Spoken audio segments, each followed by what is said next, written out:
stop anything. You know, there's no frontline tank. It looked like Afreeca needed one, but they were like, well, they're all banned, and it's Marin, so he's playing Rumble.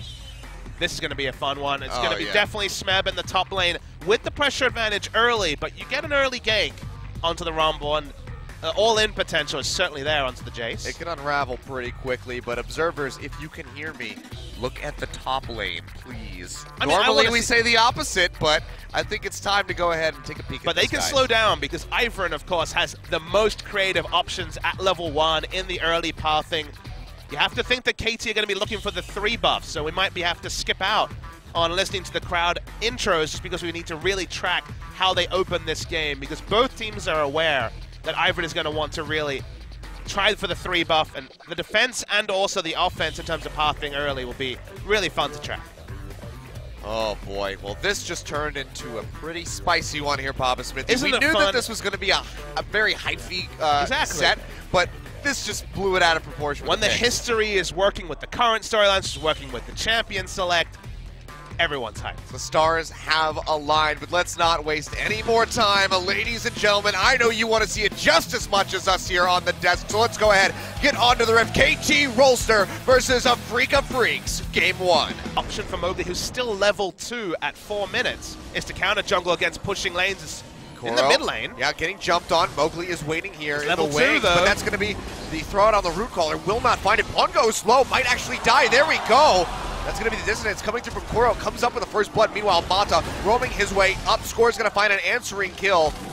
Gets a bit of health back and will be able to lumber his way out. Would have really chunked out the Rumble, but now Smeb's in a bad position. Level 3 versus level 6, remember? Yeah, goes into the hammer form, wants to jump in onto Mowgli, but he's out of mana. One more hit would do it. He has to flash away, but the jump comes in, and Mowgli comes up with the kill. Yeah, the mana was the big story there. Killers couldn't turn it around, and now it's another profit from Mowgli. That's hit level 6. See Marin getting back into lane.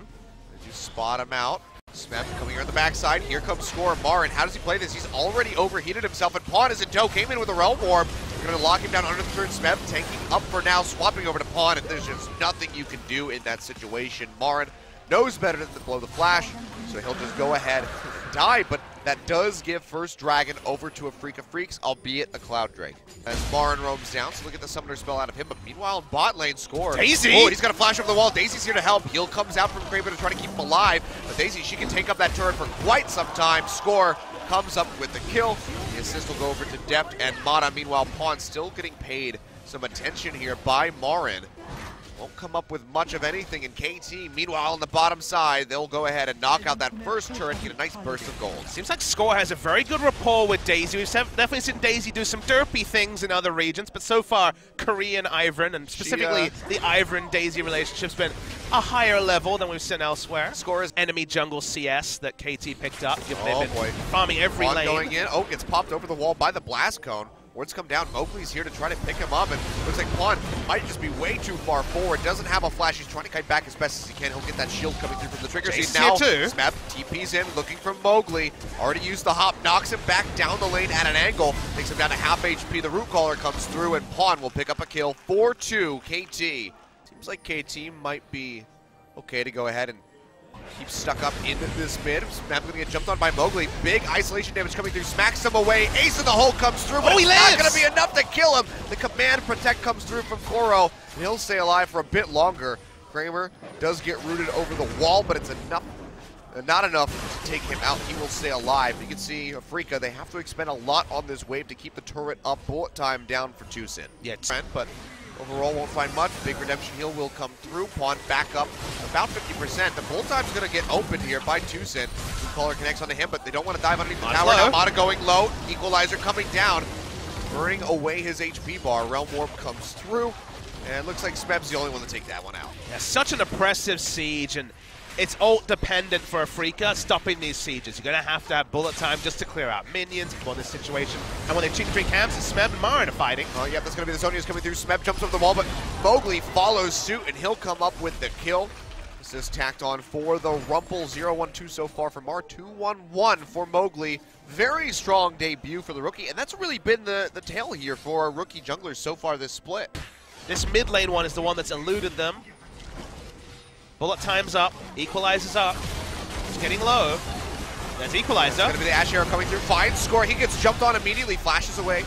It's that shield coming through, and now Mowgli gets caught. I believe that was by the root caller right there, and he goes down. A kill picked up for Dev. And now they're going to try to trade this one back. Pawn comes in, but there's no wave underneath the tower, so he has to peel back slightly. Looks like Afreeca might be able to hold on to the turret for even longer, but KT, the pings are coming out. They're moving over towards the Baron because Mowgli's dead for another 20 seconds. They have to trade tank. This is no Daisy, but they're going to try for it anyway. Remember, you can put Brush on top of Baron, and even a ward will not spot that HP bar. They don't have any idea of the HP, and they have to come in now. We're seeing it in action right now, but Marin, he's going straight into the pit with a rumble. Equalizer not available, doesn't have the charge to get overheated. Pawn goes low, though. Sonya's coming down from Marin. Can he find anything? Has to just flash out the backside of the pit to keep himself alive. Tucson as well on the run. Shield comes through for the command protect, but it's not enough. Depth snipes him out with the ace in the hole. Picks up another kill. KT 6-3. Gold lead now blown open, and they have a Baron. Yeah, decisive Baron calls are so straightforward with Daisy, and specifically the Ivern being able to brush up. As here's Smeb looking 1v4. Ash Arrow not going to connect. He's going in on in. Kramer trying to find the kill, but he flashes away too late. And that is going to be a kill coming through. The fadeaway from Kramer, able to find it, but KT deft and Mata, they push back down here. Score waiting in the wings. They come up with the Infernal Drake. So Smeb trading his life for that objective might be decent at that. They lose this top inhib turret as well. Depth, a couple more shots. There it is. It does go down.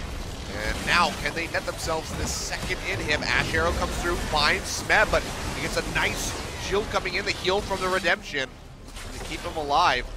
And it looks like Afreeca Freecs with Pawn just pushing forward onto these Nexus turrets. They're just going to have to give this up. There's nowhere for them to go. They don't have the initiation. One Ash Arrow, and that's on cooldown now. They can run after Guardian Angel Rise, but I don't know what that really achieves with their base and tatters. How much damage he's pushing out onto Pawn. Might be able to come up with the kill. The shield comes through from the scrap shield, but they're already ready for him, and he is going to fall. No GA for that rumble. Smeb yet again going in. The shockwave comes out, but he's got the shield for the Maul Malmortius to keep himself alive, and now this might just be the final push here, but several members of KT are dangerously low, so it looks like they're going to go ahead, peel back, and finish this game another time. Of a distraction for the turret to go down, and likely the third inhibitor to follow. Deft completely uncontested here. Kuro doing his best to move the ball over to him, to threaten him with the dissonance, but he still has that life steal. He's got so much damage. You can see he jumps on the Tucson. He won't get the headshot from the 90 caliber net yet, but doesn't even need it, just wants to go straight for the Nexus turrets. No minion wave, but soon to be 3 crashing in, 3 super minion waves, no less. So much poke, and any ship damage that comes through is just going to get healed right back up here from that life steal. Nexus turret number 1 going down about half HP. Here we go, that one will fall. Second one will follow suit, and it looks like the Nexus is just going to be shattered here. So pre-35 minutes, KT. Such a strong game. This is the last hurrah here for Afreeca Freecs, but it doesn't matter. Nexus gets taken out before they can even take action, and KT up 1-0 in this series.